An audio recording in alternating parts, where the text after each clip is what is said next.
What's up, everyone? Mr. NoobTube Gamer. Today we're playing Call of Duty 2 in 2024, 19 years later. It's a very interesting experience because the game is so modded to shit now that it's pretty much unrecognizable from the original game. That's a common theme with a lot of these older COD games on PC. Call of Duty 4, World at War, Modern Warfare 2, Modern Warfare 3. All these games are just like so heavily modded that you don't get the vanilla experience anymore, and in a lot of ways it's the worst version of the game to play. So that's why, despite me being primarily a PC gamer, I still play pretty much all of the Call of Duty games on Xbox 360, because that is always the best version to have for these COD games. That being said, with Call of Duty 2, the game is so dead on Xbox that it's not even worth trying to get it, at least for the multiplayer. The campaign is amazing, and it's probably going to be the most of the value that you're going to get out of this game in 2024. It still holds up fairly well. I mean, it's not as cinematic and as memorable as the later games, but it's still pretty good in its own right. So, yeah, campaign is pretty much what you're going to get the most out of this game.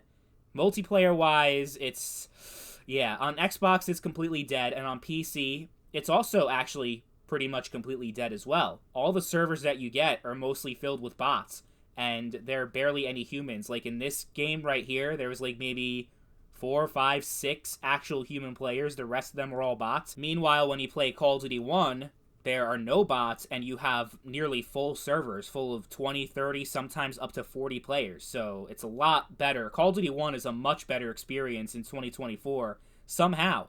Even though 2 came out after 1, I guess most people agree that 1 is better than 2, at least multiplayer-wise. Even though Call of Duty 2 is actually easier to set up. You don't have to get a pirated version of Call of Duty 2.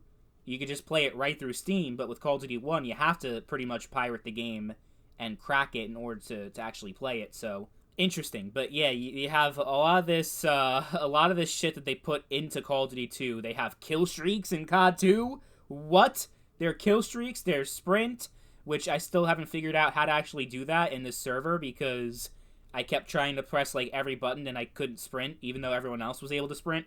So I don't know. But that wasn't in the vanilla game. There was no sprint in the original Call of Duty 2. There were definitely no kill streaks in Call of Duty 2. Yeah, I think this is my least favorite Call of Duty game to go back to, just because there's really no value out of the experience in 2024. It's just filled with bots. There's not much going for it. It's a bunch of modded shit, so you're not even playing the original game. And Call of Duty 1 actually has people playing, so you could just play that if you're really itching for a classic.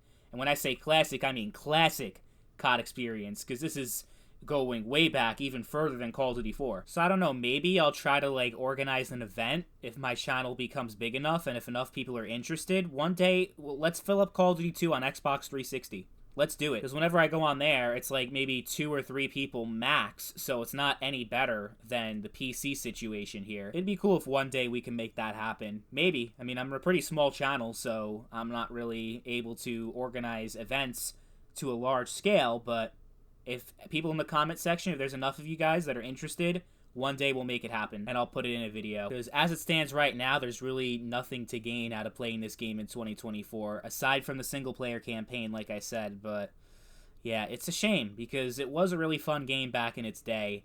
I didn't play it back in 2005. I think I first got it in 2010. At that point, there was still a lot of people playing online, all the way through, I would say, 2012, 2013, and then it just died off. But like I said in my Call of Duty 3 video, we have the power to change that and to bring life back into the game, so maybe that's something that could be done one day. It's honestly, one of the things that I aspire to do is growing my channel and growing it to a point where I'm able to do stuff like that, to bring life back into dead games. That's something I'm very passionate about. I'm really passionate about game preservation, but at the same time, I can't really recommend people to buy the game, especially if there is nothing, there's no players online. Of all the mainline Call of Duty games, from Call of Duty 1 until Modern Warfare 3, that came out last year, of all those games, COD 2 definitely has the least amount of player activity and is the most dead.